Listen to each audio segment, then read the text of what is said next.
राम राम दोस्तों। आज हम पढ़ेंगे शब्द अलंकार में यमक अलंकार। तो आइए देखते हैं क्या होता है यमक अलंकार।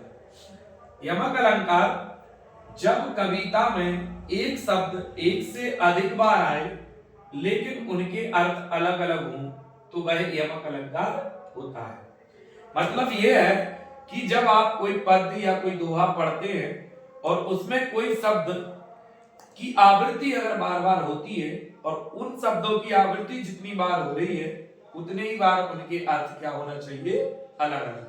तो ऐसे अलंकार को हम यमक अलंकार कहते हैं। फिर से सुनिए, जब कोई शब्द एक से अधिक बार आए यानी वो जितनी चाहे बार आए लेकिन उसके अर्थ उतनी ही बार क्या हो, अलग अलग हो, उसको यमक अलंकार कहते हैं। जैसे एग्जाम्पल, पहला एग्जाम्पल है सजना है मुझे सजना के लिए। तो आप देख रहे हैं कि सजना शब्द यहां पर दो बार आया है, सजना और सजना।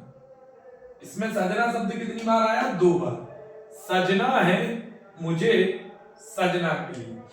तो पहले सजना का अर्थ होता है तैयार होना, क्या होना, तैयार होना। और दूसरे सजना का मतलब है प्रियतम, अर्थात पति के लिए तैयार होना। तो पहले वाले सजना का अर्थ है तैयार और दूसरे सजना का अर्थ है प्रियतम, यानी दो बार आया और दोनों बार ही इनके अर्थ अलग अलग हुए, इसलिए यहाँ पर यमक अलंकार हुआ। अगला है काली घटा का घमंड घटा। देखिए घटा शब्द भी यहाँ पर दो बार आया है,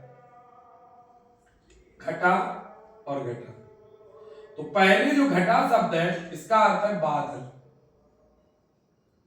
और दूसरा जो घटा शब्द है उसका अर्थ है कम, यानी घटा शब्द दो बार आया और दोनों बार ही इसके अर्थ क्या है, अलग अलग है, इसलिए भी यहां पर यमक अलंकार हुआ।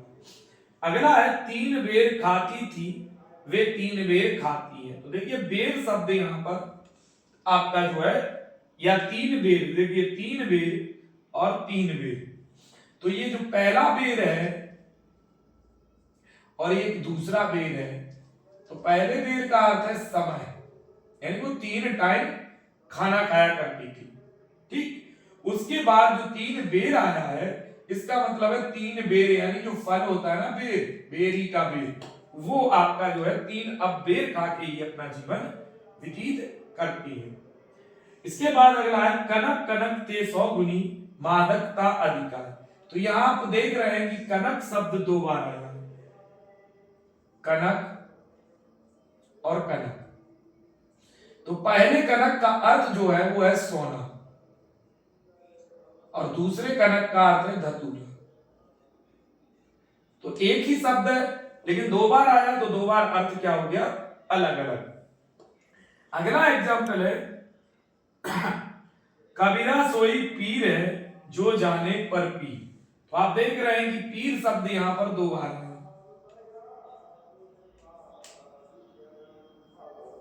तो पहले पीर का अर्थ है संत और दूसरे पीर का अर्थ है पीड़ा। तो यहां पर आपका समझ में आ गया होगा आप लोगों को कि क्या है यमक अलंकार, कि जब कोई शब्द जितनी बार कविता में आए उतनी बार उसके अर्थ क्या होना चाहिए, अलग अलग, तो वह आपका यमक अलंकार होता है। राम राम।